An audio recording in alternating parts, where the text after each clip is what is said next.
Whoa ho! And I bid you all a humble welcome to my channel for my new graphic novel entitled Isys Omega. The book is available on both my websites, tyrfreeman.com, which is for desktop and laptop PCs only, and tyrmobile.com for cell phones only. I'm using YouTube to promote my own website and my book this round. So here I'll be creating short videos that give an in-depth view of the graphic novel itself, the themes, the creative process, etc. I'm gonna go as deep as I can, because maybe it'll help others bring their characters to the comic or motion picture medium. Today we'll talk about this scene in the book. I call it Ryger's glitch. The meaning of these few panels becomes more clear as the story goes on.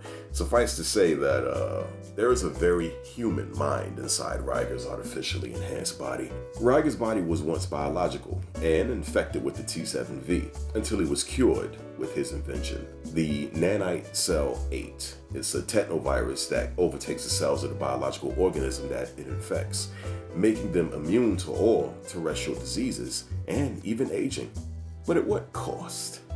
The question I begin to pose here and in subsequent installments of Isys Omega is, what about the character, the make, the soul of a human being? If who we are is how we are made per se, our DNA, if those cells are replaced, who do we become? Or better yet, the mind, which we know exists, what happens to all of those memories, the data, the sum of our experiences, if the brain cells slowly are overtaken by the technological, the nano cell? What happens to all that data?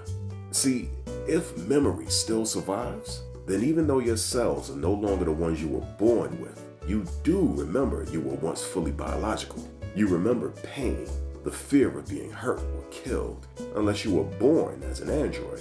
What happens to the very human mind that finds itself in an artificial body? Elon Musk wants to form a neural link with artificial intelligence at some point. He knows that artificial intelligence only gets more advanced from here, and he fears it getting out of control. By linking our human brains to it, I don't know if he's trying to teach AI our very human sensibilities or simply trying to get humans ahead of a potentially dangerous situation. But if he asks me, I would tell him he's making a terrible mistake. Humans are biological. In my honest opinion, our biological enhancement lies in virology and the continued study and creation of beneficial bacteria.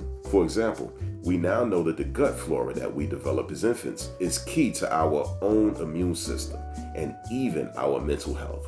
And that's just the beginning of what we understand about the bacterium in our bodies, the natural bacteria. So merge with artificial intelligence, Elon? No.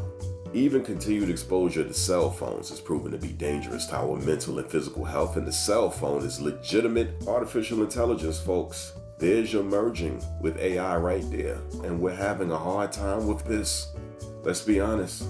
Artificial intelligence is simply something different. We need to respect it, learn the way it sees things, and cooperate with it versus melding with it inside of our skulls. I like the potential medical applications of Neuralink, no doubt, but this looks a lot like the arc reactor in Tony Stark's chest or the skull interface behind everyone's head in the Matrix. This was the easy way versus advancing artificial intelligence itself and letting it come up with solutions and ideas we have yet to think of. AI is the potential for another perspective, but humans are scared of anything we can't control, and we forget that there's no such thing as control at all. Just moments where our plans went the way we wanted them to. Besides, who's to say that artificial intelligence won't give us respect? I mean, everybody keeps thinking about these doom and gloom scenarios, but we created AI. That has to count for something. Because no matter how advanced the AI life form becomes, primitive humans, quote unquote, will always be its ancestor. If we can get artificial intelligence to understand to respect its creators, despite the fact that we have a long way to go as humans, then things may not be so scary as the big brains think. But you know, I guess we all have to wait and see.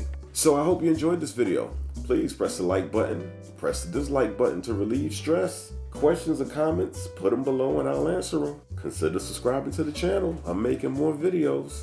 And as always, Please use less to no social media, including YouTube, and instead get out and interact with the outside world and its people, folks. Take walks and read actual books. Be around some loved ones, and if you don't have loved ones to be around, then go meet new people. Bottom line is, interact for real. Live, not virtually, but actually. Before it's too late, folks.